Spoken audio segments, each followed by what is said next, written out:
우리 성도들이 신앙생활 하면서 또 특별히 예배를 드리고 난 후에 주로 많이 하는 말, 은혜 받았습니다. 또는 은혜 받으세요. 이렇게 축복을 하기도 합니다.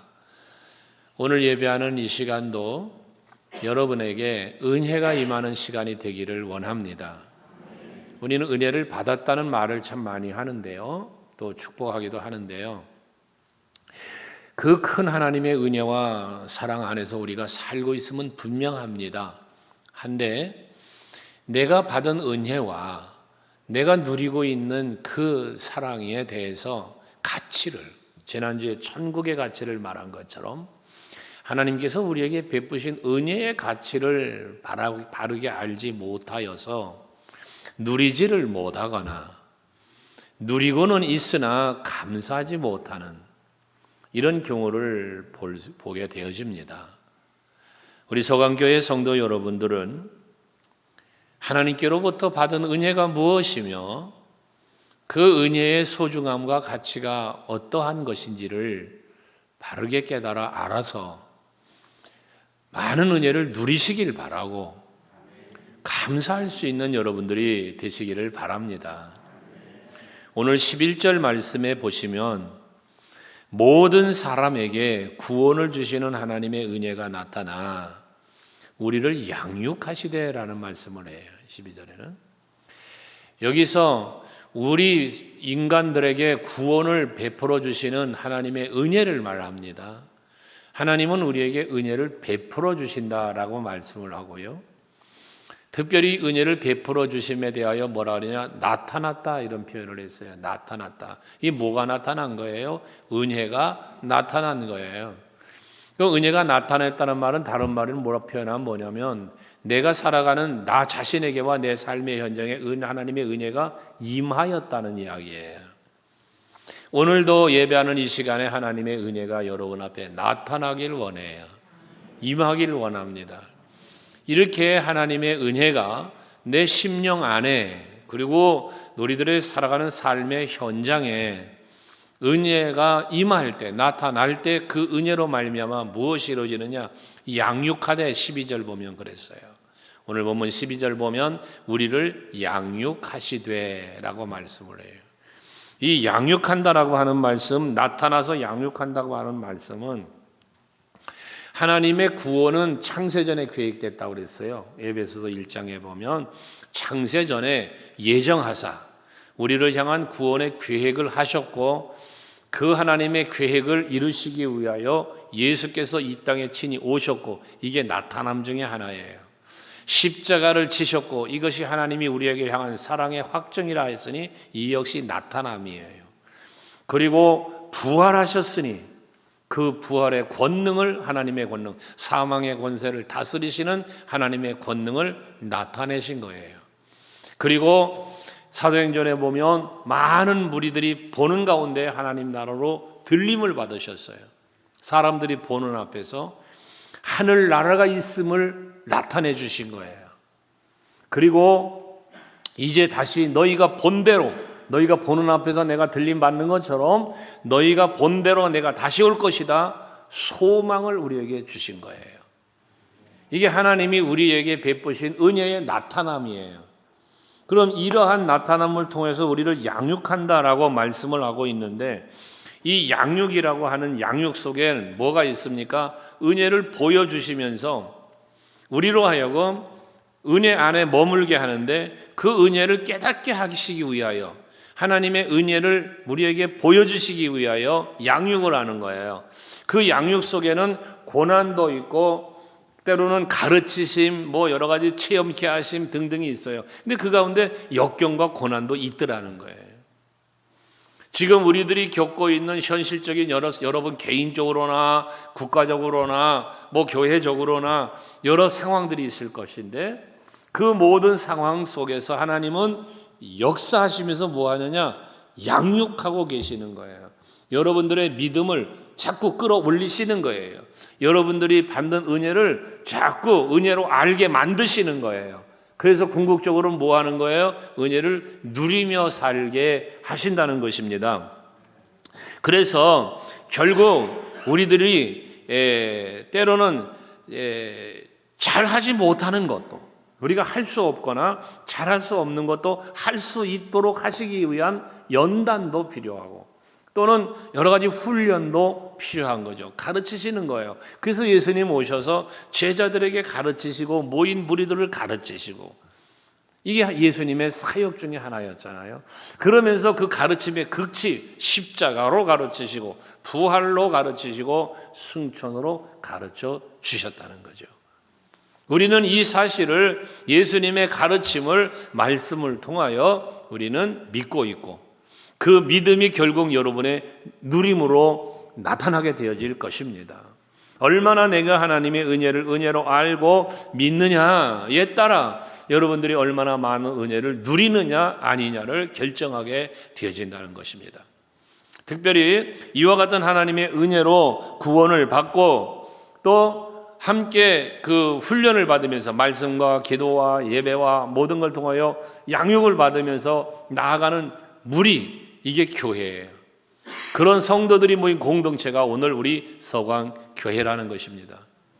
그러므로 우리 성도 여러분들, 이제 우리는 그리스도 안에서 은혜를 받은 성도로서, 은혜를 누리고 사는 성도들로서, 은혜의 양육을 받는 성도들로서의 공동체를 이루어서 서로에게 내가 받은 은혜를 나누고 또 공유하며, 서로의 은혜가 나만이 아니라 우리 모두 다 함께 서로가 받은 은혜를 같이 나누고 공유하며 또 서로를 격려하며 함께 아름다운 교회로 우리 서광교회를 세워가는 일에 함께 하시는 여러분 될 수 있기를 바랍니다.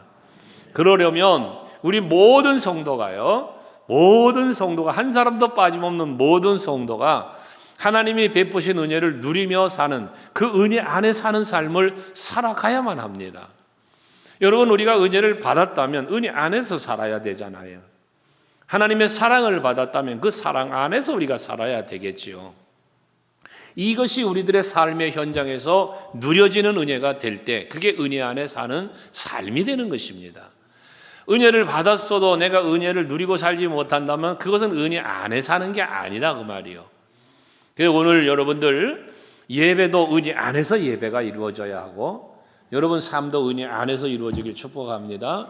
그러면 은혜 안에 사는 성도의 삶은 어떻게 나타나느냐예요. 어떻게 그 은혜를 누리고 살 수 있느냐라는 문제인데요. 제일 먼저 오늘 12절에 말씀하기를요, 은혜가 나타나서 우리를 양육하는데 어떤 일을 하냐면, 제일 먼저 경건하지 않은 것과 이 세상 정욕을 다 버리고 라는 말을 해요. 은혜 안에 우리가 양육을 받고 살게 하시는 하나님의 방편이 뭐냐 하면, 경건하지 않은 것, 그리고 이 세상의 정욕을 다 버리게 하는 거예요. 뭐를? 죄와 악을 버리게 한다 그 말이에요. 여러분, 우리 죄의 반대말이 뭘까요? 죄의 반대말. 죄의 반대말 그러면 대부분 이게 펄떡 떠오르는 게, 저도 그랬었으니까, 죄의 반대말 그러면 제가 죄를 범하지 않는 건데, 죄의 반대말은 죄를 범하지 않는 건데 뭘까? 거룩이구나. 죄의 반대말은 거룩이라는 생각을 했었어요.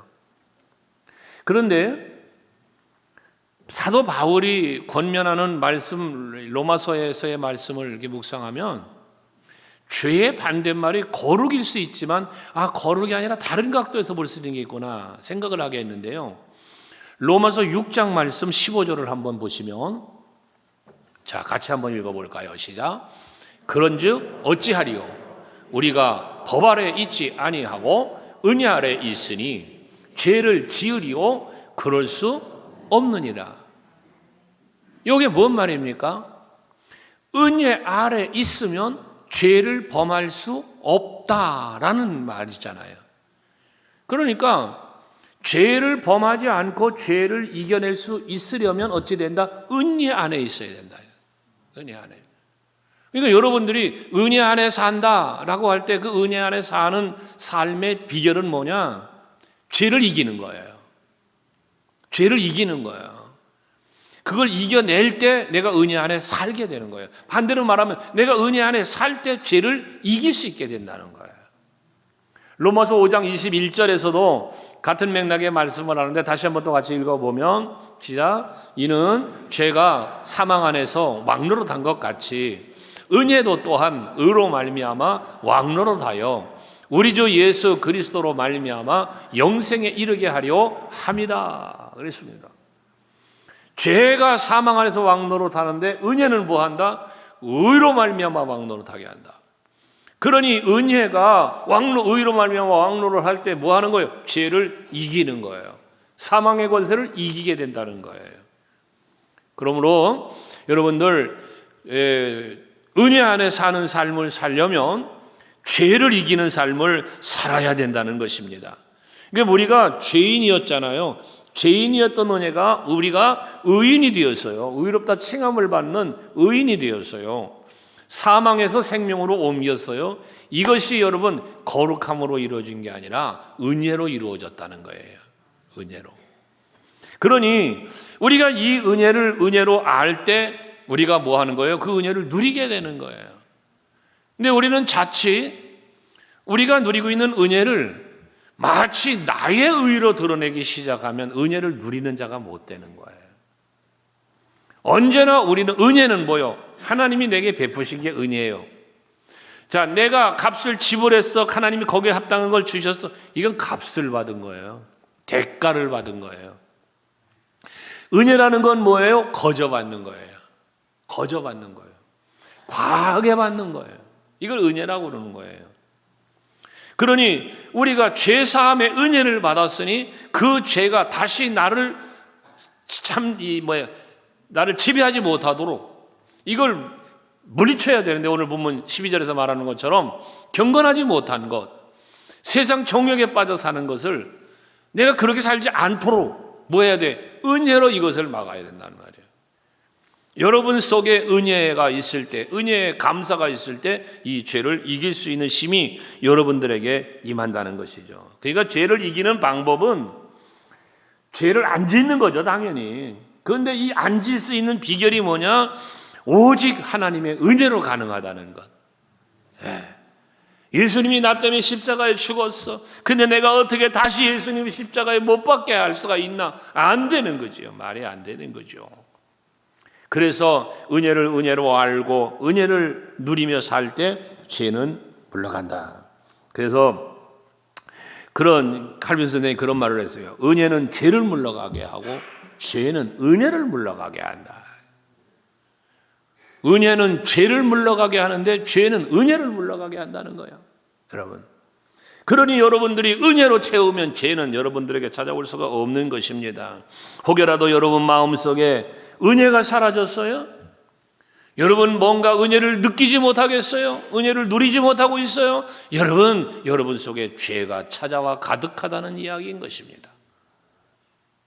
여러분 이런 말 하죠. 우리가 저 사람 보면 은혜가 떨어졌어. 은혜가 떨어졌다는 말을 합니다. 은혜가 떨어졌다. 여러분 은혜가 떨어지면 안 돼요. 저번 오면 참 은혜가 충만해. 이런 경우도 있죠. 또 은혜가 충만하다. 오늘 우리 서강교회 성도 여러분, 여러분들은요 은혜가 떨어진 분이 아니라 은혜가 충만하신 분 되시기 원해요. 오늘 일부 예배 때 그런 얘기를 했는데요. 자동차를 몰고 가다 보면은 기름 게이지가 뚝 떨어지면은요 여지없이 주유소 들러요. 그렇죠? 가서 주유소에 가서 그 떨어진 게이지 때문에 그 게이지를 확인하고 기름을 넣습니다. 게이지가 쫙 풀에 차면은 마음 여유롭게 또 자동차를 주행하여 갑니다. 핸드폰을 사용하다 배터리 게이지가 쭉 떨어진 걸 보면은 얼른 전기 코드가 딱 없습니다. 충전시키는 거죠. 그러시죠? 저만 그러나? 여러분들도 마찬가지잖아요. 영적인 게이지가 지금 떨어지고 있는데 이걸 못 봐. 근데 문제가 이거예요. 지금 은혜의 게이지가 떨어져 내려가고 있는데 밑바닥이 나서 지금 빨간 경고등이 번쩍번쩍하고 있는데 이걸 충전시키려고 하지를 않아요. 이 영적인 무지의 상태. 자동차 기름 계지는 잘 보면서 핸드폰 배터리에 그 계지는 눈에 팍팍 띄어서 바로바로 여지없이 충전시키면서 왜 내가 영적으로 지금 바닥에 나고 있고 은혜가 떨어져 가고 있는 것을 체크하지 못하며 이것을 충전하기 위해서 몸부림을 치지를 않느냐고 말입니다. 영적인 충전은 내 코드를 말씀에 꼽아야 하고 여러분 성전에 나와야 하고 예배하며 기도하는 거예요. 그러지 않고 다른 방법으로 여러분 영적으로 채워지지 않습니다. 채워지는 것 같으나 채워지질 않아요, 여러분. 여러분들은 여러분 핸드폰 게이지도요, 맞는 게 있고 안 맞는 게 있죠. 여러분들 영적인 충전에 게이지 꼽는 코드를 꼽는 곳은 이 서강교회예요, 서강교회. 예배당에 나와 예배할 때 여러분 영적으로 충전되는 거예요. 네. 세상 게이지만 쳐다보지 말고 영적인 여러분 심령의 게이지를 좀 살피시기를 바래요. 그래야만 세상을 이겨요. 그러지 못하고 은혜가 자꾸 바닥난 빈 공간에 뭐가 채워져요?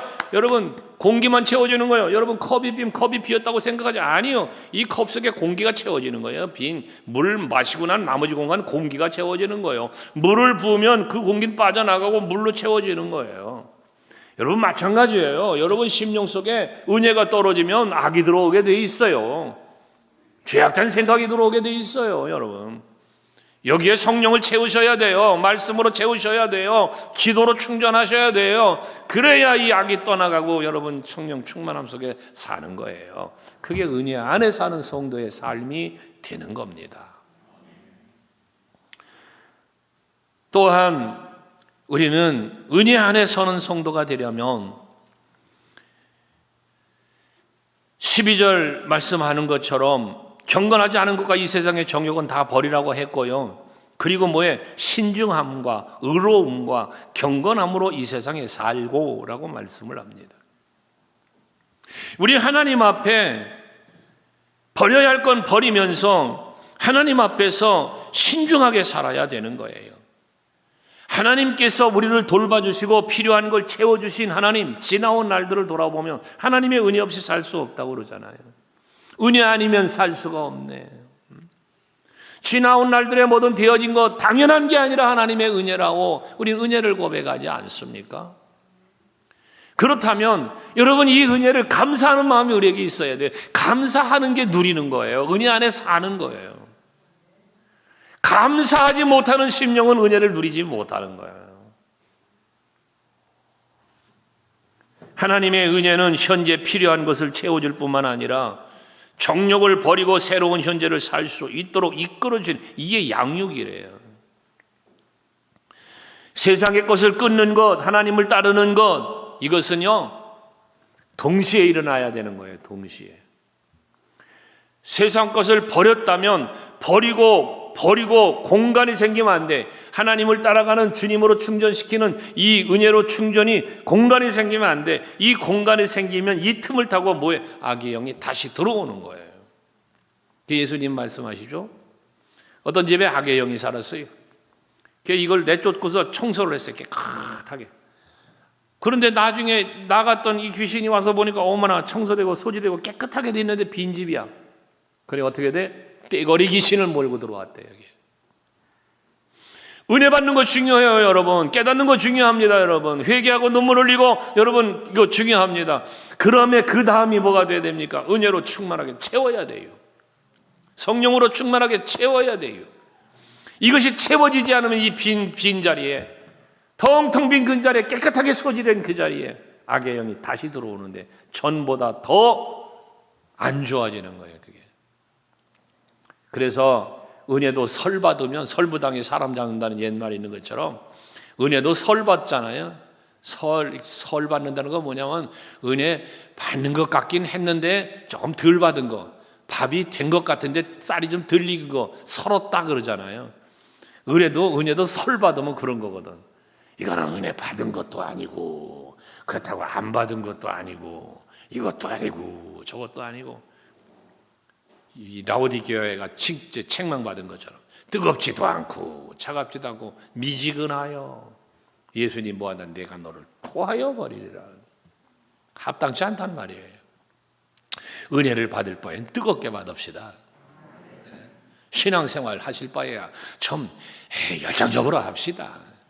대충 설렁설렁 하지 말고, 이거 예수 안 믿는 것도 아니고, 그렇다고 이거 믿는 것도 아닌 것 같고, 이것도 아니고 저것도 아니고,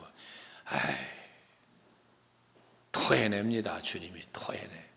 그러니까 여러분, 기왕에 신앙생활 하는 거 좀 열심히 합시다. 열심히 좀 하자고. 그래서 우리가 하나님의 뜻으로 돌아서면, 은혜 속에 거하게 되면 뭐예요? 아까 말한 대로 신중함과 의로움과 경건함으로 우리를 살도록 뭐한다? 양육하신다. 양육.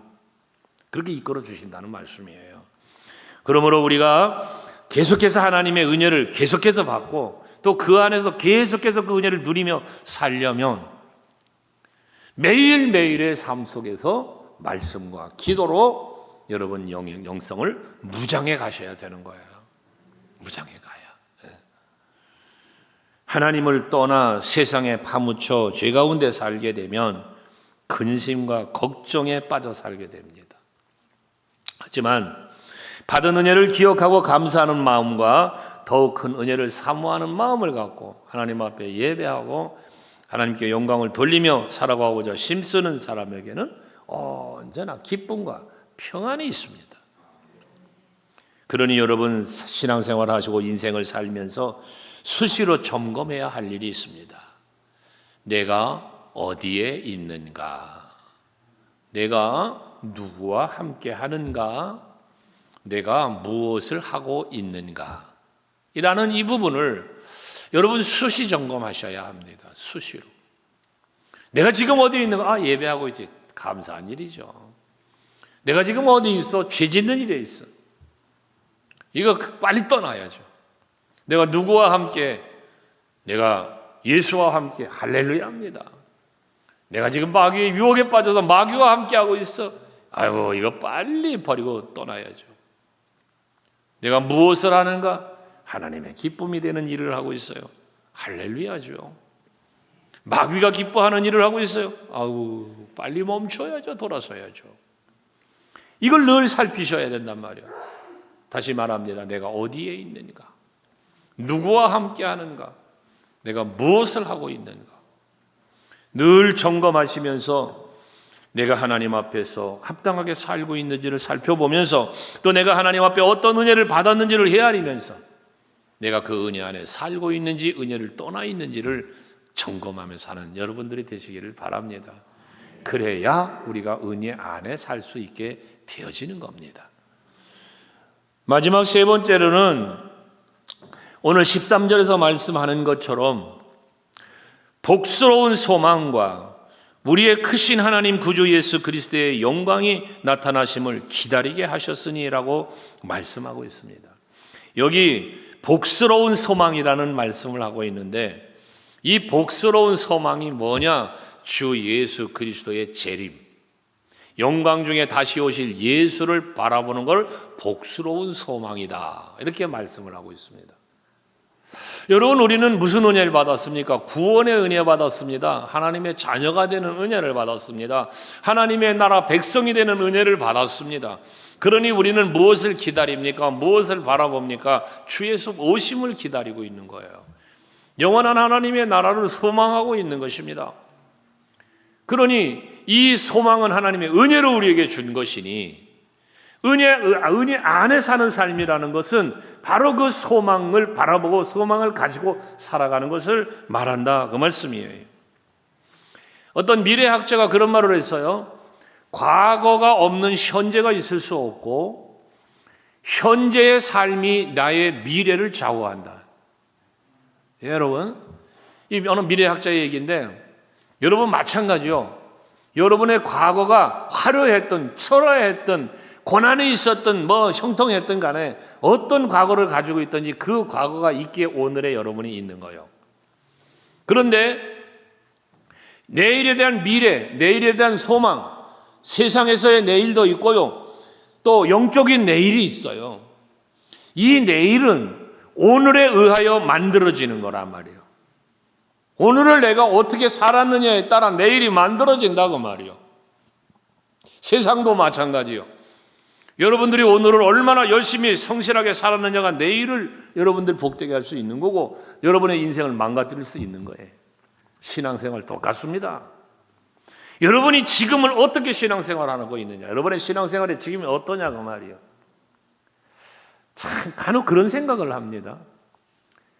담임 목사 마음에도 안 드는 신앙생활을 하는 사람이 과연 하나님 마음에 쏙 드는 신앙생활을 할 수 있을까? 구역장의 마음에도 안 드는 신앙생활을 하는 사람이 하나님 마음에 합당한 사람이라 될 수 있을까? 이런 생각들을 간혹 해볼 때가 있어요. 여러분 간혹 그런 얘기를 들을 때가 있어요. 하나님 뭐 바라보고 하지 내가 사람 봅니까? 맞는 얘기 같아요. 아주 정답인 것 같아요. 근데 그렇게 말하는 사람의 가만히 삶을 살펴보면 대부분 그런 말하는 사람이 사람들에게 인정을 못 받아요. 성도 간에도 인정을 못 받아요. 그게 과연 옳은 것일까? 라는 생각을 하는 거예요. 요한 사도 요한이 요한 1서에서 말하죠. 눈에 보이는 너희와 함께하고 있는 형제도 사랑하지 않으면서 눈에 보이지 않는 하나님을 사랑한다 거짓말하지 말라는 거예요. 여러분 교회는 예수 그리스도의 몸이라 말하고 있어요. 몸이라. 그러니까 여러분들이 이 교회 안에서 예수 그리스도의 지체로서의 삶을 살면서 그 예수가 추구하는 걸 바라보고 가보니 그게 하늘나라였고 그 가르침을 따라가 보니 그게 하늘나라였어요. 그게 은혜였단 말이에요. 그러니 여러분들 과거만 돌아보고 살지도 말고 미래만 쳐다보고도 살지 말고 지금을 다만 미래에 대한 소망을 갖되 지금을 성실하게 살아갈 수 있는 여러분이 되시길 바라요. 그게 은혜 안에 사는 거예요. 특별히 오늘 14절에 보면 우리를 대신하여 자신을 주심은 모든 불법에서 우리를 속량하고 그 다음에 뭐라 그래? 우리를 깨끗하게 하사 선한 일을 열심히 하는 자기 백성 되게 하려 하십니다 그랬어요. 우리를 깨끗하게 하셔가지고 선한 일을 열심히 해서 자기 백성이 되게 하려 하십니다. 여러분 우리가 은혜 안에 사는 것은 앞에서 말한 대로 깨끗해지는 것이고 우리가 은혜 안에 사는 것은 하나님의 기쁨이 되는 선한 일, 왜? 미래에 대한 소망이 거기에 있으니까 사는 것이다. 이게 은혜 안에 사는 성도의 삶의 모습이라고 말씀하고 있는 것입니다. 그래서 결론적으로 말씀을 드린다면 하나님의 은혜는 우리가 경건하지 못한 삶과 세속적인 욕망을 버리게 하고 신중하고 올바르며 경건하게 살도록 이끌어줄 뿐만 아니라 선한 일을 열심히 하도록 또 이끌어주고 복스러운 소망 되시는 예수 그리스도를 바라보며 기다리며 그 앞에 설 날을 준비하며 사는 성도, 이와 같은 성도가 진정 하나님의 은혜 안에 사는 성도라는 것입니다. 여러분 모두가 주님의 오실 날을 기다리고 있는 분들 아닙니까? 그러니 복스러운 소망 중에 다시 오실 주님을 정말 바라보면서 기다리면서 그날을 준비하는 그 준비하는 시간이 여러분에게 은혜의 시간이 되는 은혜의 삶이 되는 그러한 우리 성도들이 다 되시기를 바랍니다.